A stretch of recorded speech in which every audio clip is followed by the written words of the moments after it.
Hi friends, welcome back to my channel. I am really excited to take you through a day in the life on a Sabbath day. And I've been taking for the last year or so a Sabbath from Friday night at dinner to Saturday night at dinner, and that timing seems to work really well for our family. So once I finish up work, that is when Sabbath begins. We've been doing a pizza night for dinner on our Sabbaths because we find that to be a really low lift, easy option for us. I try to stop all work on my Sabbath, and that includes housework. So I do a bit of a Sabbath prep right before dinner time where I will clean the house for Sabbath so that I can try to not touch any house chores while we rest. So our tradition has been just picking up a pizza because that is so easy for us to do.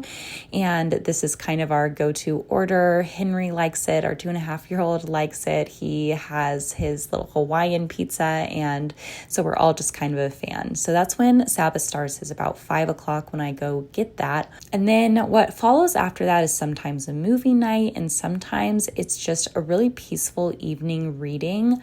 I do a ton of reading on my Sabbath. I think it's really important to find those activities that will really fill your cup.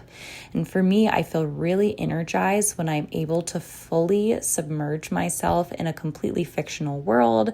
That's what I like to do. And we do try to limit screen time. I limit my own screen time and just get outside. It makes you feel so grounded and rejuvenated. And we have a really good backyard that we love to enjoy on our Sabbath days as well. So my husband will take my little one outside for his play dates, or we'll go on a family walk. And then a common staple is definitely my happy place, which is a steaming bubble bath in which I will stay in here as long as possible. Thankfully, my husband will take the kids for a good portion of the evening on Sabbath. Now, I would love to work towards a Sabbath in which we really do acknowledge it as a family. For the most part, it is a little bit of an individual practice right now. And so we're just trying to work that into our rhythms as well on what that looks like for a family with young kids, because obviously as one member of the family is kind of resting with young kids, then the other member will be taking on the brunt of that responsibility. So would love to know if you have solutions for that. If you are a parent of young kids in terms of Sabbathing, we are definitely not perfect with it, but on Saturday morning, I try to have a really slow Sabbath morning. I find that this is really crucial to have at least one day of the weekend where I'm able to sleep in as long as possible with two littles, and where I have no plans in the morning, nowhere to be before noon. So I make sure that whatever plans we have on Saturday, we do not set them until at least afternoon. And that is kind of my social boundary that I have placed, is that Friday night will be a family night in, and then Saturday morning will be slow until noon.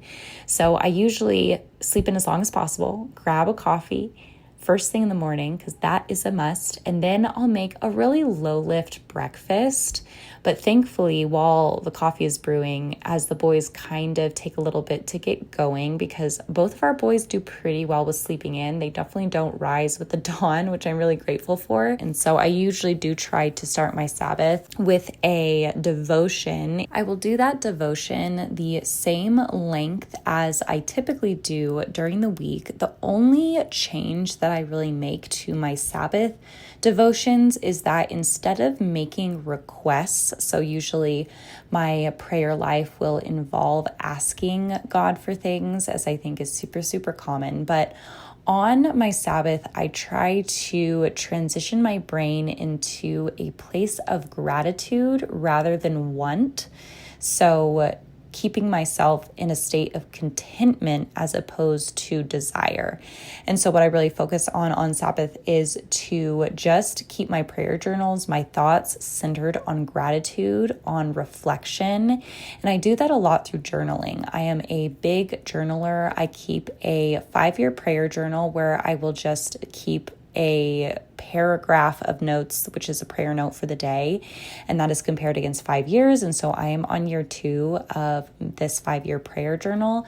But then I also have a separate journal that I will journal just free thoughts in as well. And so I try to do a lot of that on my Sabbath, is just a lot of journaling and a lot of reflection along with reading. Those are my activities that really fill my cup. But one of our go-to breakfasts on the Sabbath, because it is hard to try to not completely eat poorly while also not being heavy in the kitchen and working in the kitchen. So I'm still trying to discover our balance here. But one of Henry's favorite breakfasts, and one of mine as well, is what my family grew up calling puffed oven. I believe that most people just call this a Dutch pancake, but we called it puffed oven, and it's super, super simple. It just involves eggs, flour, milk, salt, and butter. And I learned this one-handed way of cracking eggs from Disney Channel, which I think is really funny. And now it's easier for me to crack eggs with one hand than with two hands, but Henry thought that it was pretty impressive. So that is our go-to breakfast on the Sabbath, just because it is so easy to make, and I'm able to get Henry involved in it as well. He really likes helping me in the kitchen as much as he's able to, and this is a simple enough recipe that doesn't involve hot burners or anything where he can really come in and assist. So one thing that I think is really essential on the Sabbath, in addition to finding those activities that fill your cup, is just to know your love language too.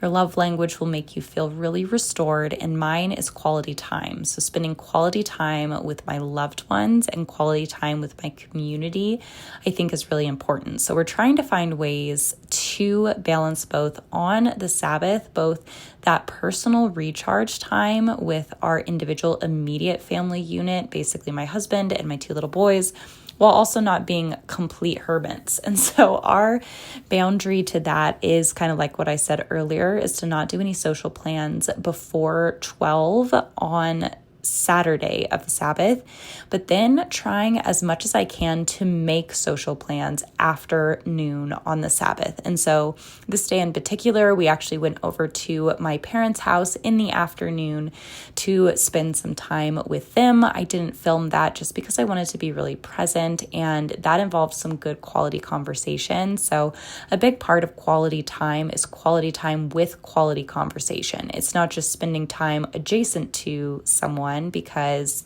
sitting next to someone, both being on your phone, that isn't necessarily quality time. That's just time. But quality time is when you're able to spend that time with loved ones and really get value from it. I think quality conversation is a big, big thing for me. And so that is what we try to do on our Sabbaths. But for the most part, I try to keep it pretty rule-free.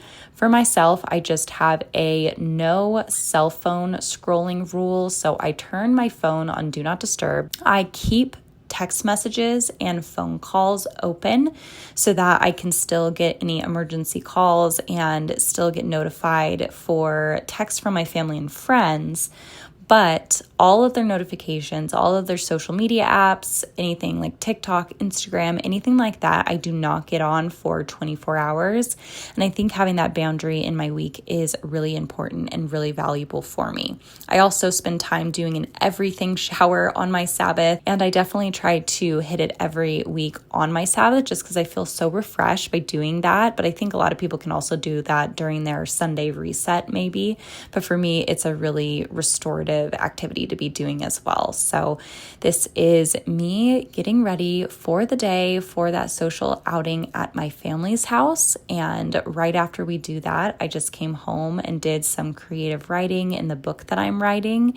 And that was essentially the day. It was very calm, very restorative, but that was it. That was my day. Thank you so much for watching this video, and I will catch you on the next one. Bye, friends.